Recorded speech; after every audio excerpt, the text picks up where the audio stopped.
बोलिए गोविंद भगवान की जय। यहाँ पर पार्थ ने एक प्रश्न किया कि हे माधव, हे गोविंद, हे जनार्दन, हे केशव,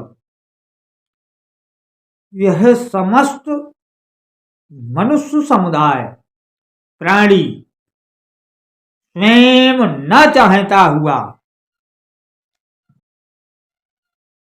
किससे प्रेरित होकर पाप का आचरण करता है?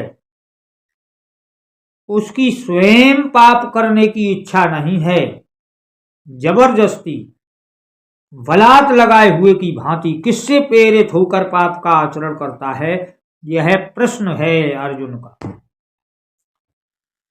भगवान मधुसूदन बोले, हे पार्थ, तुमने बड़ा मर्मज्ञ प्रश्न किया है, सो इसका उत्तर सुन।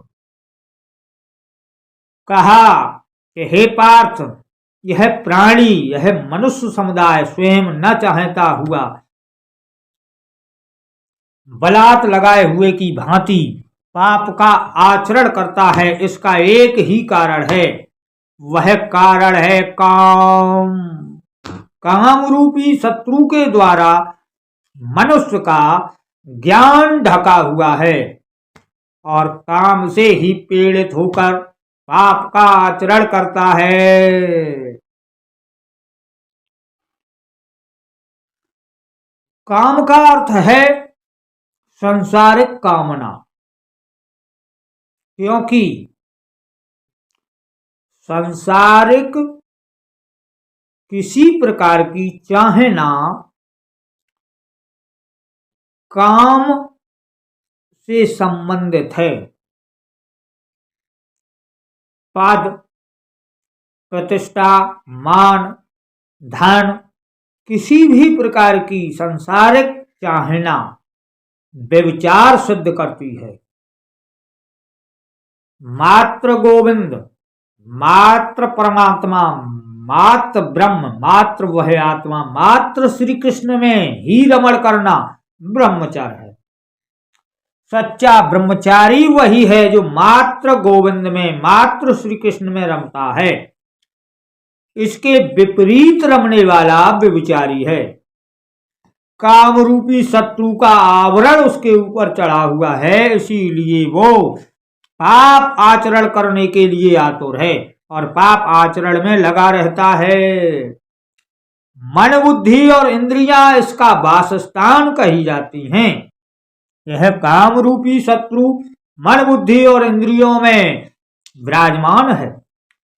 इन सबको प्रेरित करके पाप आचरण में लगा देता है। हे पार्थ, इस शरीर से परे इंद्रियां हैं, इंद्रियों से परे मन है, मन से परे बुद्धि है, और बुद्धि से जो अत्यंत परे वह आत्मा है, उसे जान। उस आत्मा के द्वारा बुद्धि को वश में कर, बुद्धि के द्वारा मन को, मन के द्वारा इंद्रियों को वश में करके तू इस काम रूपी दुर्जन शत्रु को बलपूर्वक मार डाल। ऐसा करने से तू सच्चा ब्रह्मचारी होगा, ब्रह्म में रमण करने वाला होगा और स्वयं ब्रह्म रूप ही होगा। पाप करने का कारण काम है। काम का अर्थ है सांसारिक कामनाएं, किसी भी प्रकार की कामना। लोग ब्रह्मचर्य को मात्र स्त्री प्रसंग से समझते हैं, लेकिन यह समझना पूर्णत्व नहीं है। मात्र स्त्री प्रसंग की चाहना ही कामदेव है, ऐसा समझ लेना सही समझना नहीं है। संसारिक किसी भी वस्तु की चाहना काम रूप है। किसी भी प्रकार की चाहना व्यभिचार है। मात्र ब्रह्म को चाहना, मात्र ब्रह्म में रमण करना, मात्र श्री कृष्ण में ही रमना, यही ब्रह्मचर्य है। ब्रह्म में विचरण करने वाला, ब्रह्म में रमण करने वाला ब्रह्मचर्य, माया में विचरण करने वाला व्यभिचारी। तो संसार की चाहना ही काम को सिद्ध करती हैं और सांसारिक तृप्ति ब्रह्मचर्य सिद्ध करती है। इसलिए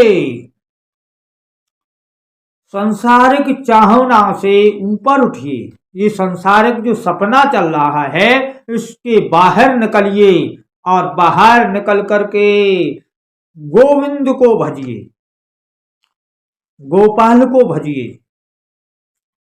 इससे बाहर निकल के जो जन गोविंद भजते हैं वे जन श्रेष्ठ हैं। जो जन इसी सपने में सांसारिक चाहना के द्वारा गोविंद गोविंद गाया भी करते हैं यदि, तो वो अपने विचार के द्वारा गोविंद नाम की महिमा को भी कीचड़ में डाल देते हैं। तूने हीरा हिराए दियो कचरे में, हीरा को भी कचरे में डाल देते हैं। और जो जन संसारिक चाहना को त्याग के संसारिक चाहना से विलग होकर गोविंद भजते हैं वे ही ब्रह्मचारी हैं, वे ही ब्रह्म रूप हैं। इसलिए यह काम रूपी शत्रु को मारो। यह काम रूपी शत्रु बड़ा पापी है, भोगों से कभी ना घाने वाला, कभी तृप्त होने वाला नहीं है। संसार की समस्त वस्तुएं यदि इसे सुपृत कर दी जाएं, पूरी पृथ्वी इसे दे दी जाए तब भी यह तृप्त नहीं होता। यह बड़ा पापी है। समस्त भोग सामग्रियां इसके सुपृत कर दी जाएं तब भी ये तृप्त होने वाला नहीं है। बहुत खाने वाला, कभी ना खाने वाला बड़ा पापी है, ऐसा कहा है माधव ने। इसलिए हे पार्थ, तू इस दुर्जन शत्रु को मार डाल। यदि तूने इसका वध कर दिया फिर तुझ में कोई ही पाप आचरण नहीं रहेगा, कोई पाप नहीं ठहर पाएगा। पाप और पुण्य रूपी दोनों जंजीरें टूट जाएंगी, तू स्वतंत्र हो जाएगा और स्वतंत्र होकर भक्ति करेगा। क्योंकि भक्ति के बारे में कहा गया है, भक्ति परम स्वतंत्र गुण खानी, बिन सतसंग न पावत प्राणी। भक्ति परम स्वतंत्र है, बिना सत्संग के प्राणी पाता नहीं है। भक्ति के समान निसंदेह कुछ भी नहीं है। पर जब यह दुर्जन शत्रु मारा जाए तब इसके रहते हुए भक्ति करना संभव है, क्योंकि व्यभिचारी के द्वारा ब्रह्म को जानना संभव है। सेवक सुख चह मान भिकारी, लोभी जस चह शुभगत व्यभिचारी। व्यभिचारी को शुभगत मिलती नहीं है।